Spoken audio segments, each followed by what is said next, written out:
Look, I hardly know the bloke. It's like when you're waiting for the bus and some poor bugger in a passing car runs out of gas. Unless you're a prick, you join in. Help push the car to the curb, at least if you're a boy born in the 50s. So I've only met him once, and he asks me to launch his book. What else could I do? I only met him once before at the Mildura Writers' Festival last year. You should go if you get the chance. It's the best writers' festival in Australia. Actually, it's a food festival with books and writing as a garnish, a front. So he's on the schedule, and I've just read Landscape of Farewell and been moved, not least by the passage where the ageing German professor, me, watches his love undress. You'll know the image, I'm sure. It's beautifully evocative writing. It's erotic, it's poignant. It's touching in every possible sense, except the explicitly physical. So we're in Mildura and he decides to read this passage. Jesus. I'm in tears in public, and I'm not alone. I shake his hand at the bookstall and say, "You made me cry, you bastard." He smiles at me, firm-lipped, and says, "Good."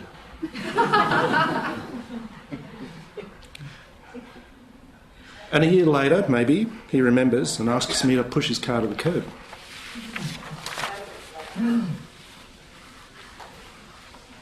Ladies and gentlemen, what you have before you is not only an exquisitely beautiful object, which it is.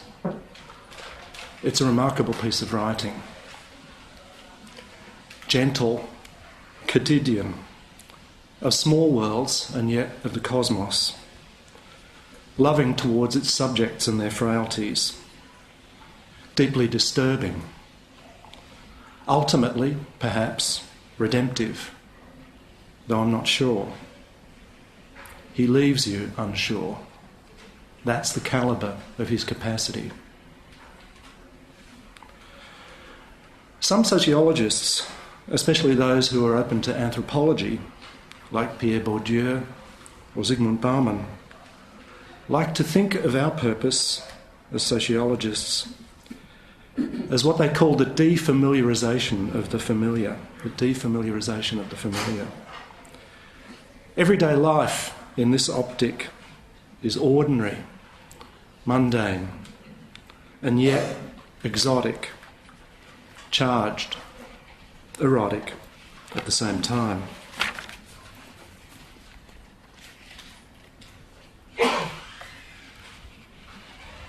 When we first came to live in this area in the 70s, there was a dry cleaners next door to the bottle shop. The dry cleaners was run by a Maltese couple, Andrea and Tomas Galasso. My wife and I got to know them well. A few years ago, the Galassos closed up. There was no explanation of why they'd closed. No notice on the door regretting the inconvenience to customers, nothing to reassure us that business was to open again soon. The premises that had been the dry cleaners for all those years remained abandoned for a very long time. Junk mail and unpaid bills piling up inside the door. I live with my daughter. She's 38. She came to stay with me when her marriage broke up. It was to be for a week or two until she sorted herself out. That was 5 years ago. I was in Venice during this last Australian winter and came home to an empty refrigerator. I don't know why Claire doesn't buy food. She's a very successful designer and has plenty of money, so it's not that. When I ask her why she doesn't buy food, she says she does. But she doesn't. Where is it? I took a taxi from the airport and walked into my house and there's no milk in the refrigerator. I was exhausted from the interminable flight from Venice and I probably said something harsh to her. Claire cries more readily even than her mother used to. I said I was sorry and she cried some more. "Oh, that's all right, Dad. I know you didn't mean it. I don't understand it.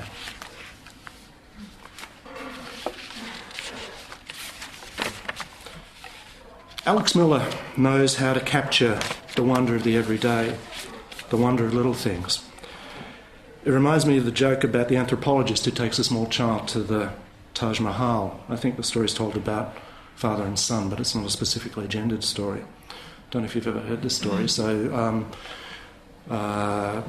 speaking as we would be at the eye level of adults, of grown-ups, man and his son are at the Taj Mahal. Guy says, "It's amazing." His son, could be his daughter, her daughter, it doesn't matter, knee high, completely different line of vision, says, "Yes, Dad, it's amazing." He's looking at a bug, at an insect. In this kind of way of seeing and writing, the distinction between the exotic and the ordinary becomes blurred. We have to rethink. The exotic, as in the North African outskirts of Paris here, can be as dull as anything on the extremities of Melbourne or Adelaide. Its actors commute easily between antipodes and metropolitan centres. They're not without suffering for their movement or feeling displaced. This is a world of the significance of ordinary ritual, where a woman cuts her hair short as a sign of rupture, loss, renewal. It's a story about a woman's possession by an imaginary child and her desperate measures to secure it. This is a child that will not come to pass, or not easily. Its arrival is framed by accident, contingency, love, lust, and betrayal. It is a story about the transmigration of souls, about a child imagined as a third presence, made worldly in the earthly exit of its donor. A child who completely dominates the story and yet is almost completely absent from it.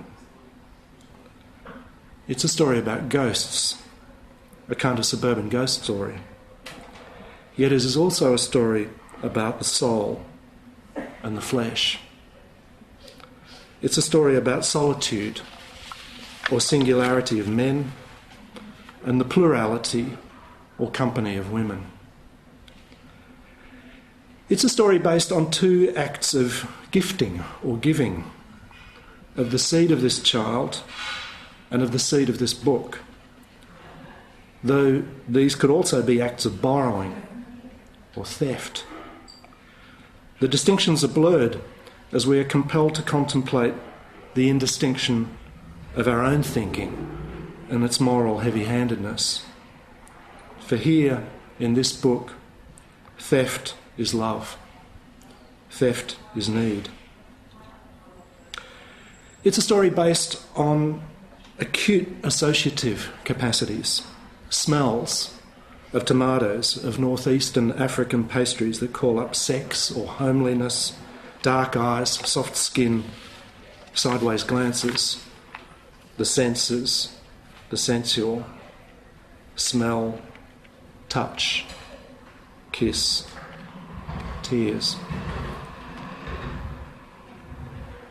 It is a consuming experience. I read it in 2 sittings, or 1 sitting and 1 lying. 2 gulps.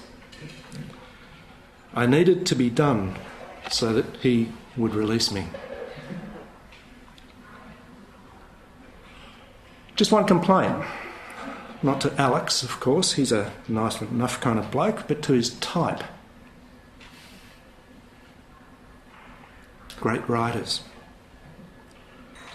This experience left me exhausted and a little distressed. Great modern writers mess with your head. They detain you for days of your life, spit you out, and make you wait another 2 years for a repeat.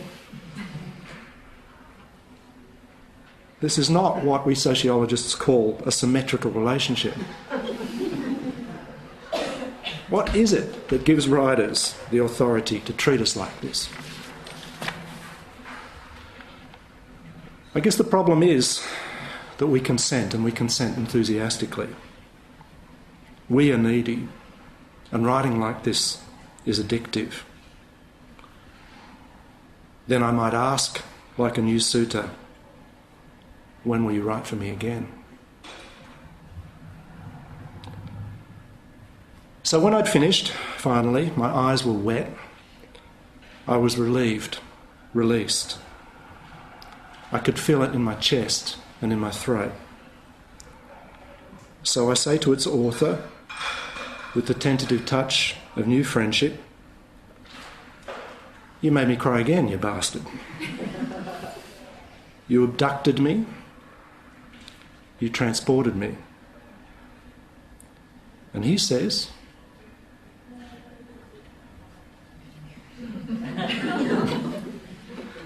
and I say, "When can we do it again?" And he says, "Thank you."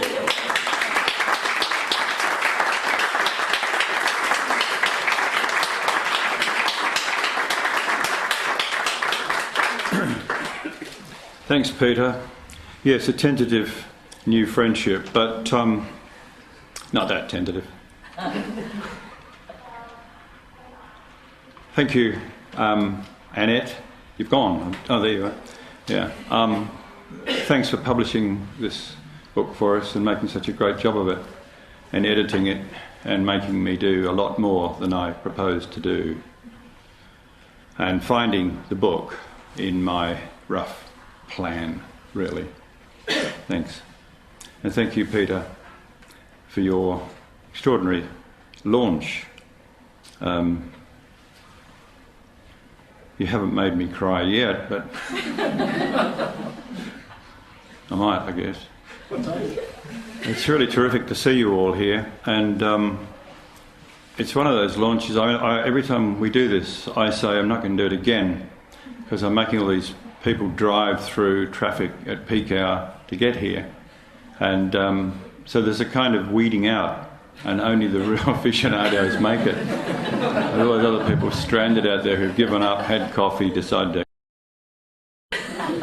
and will give their apologies later. Yeah.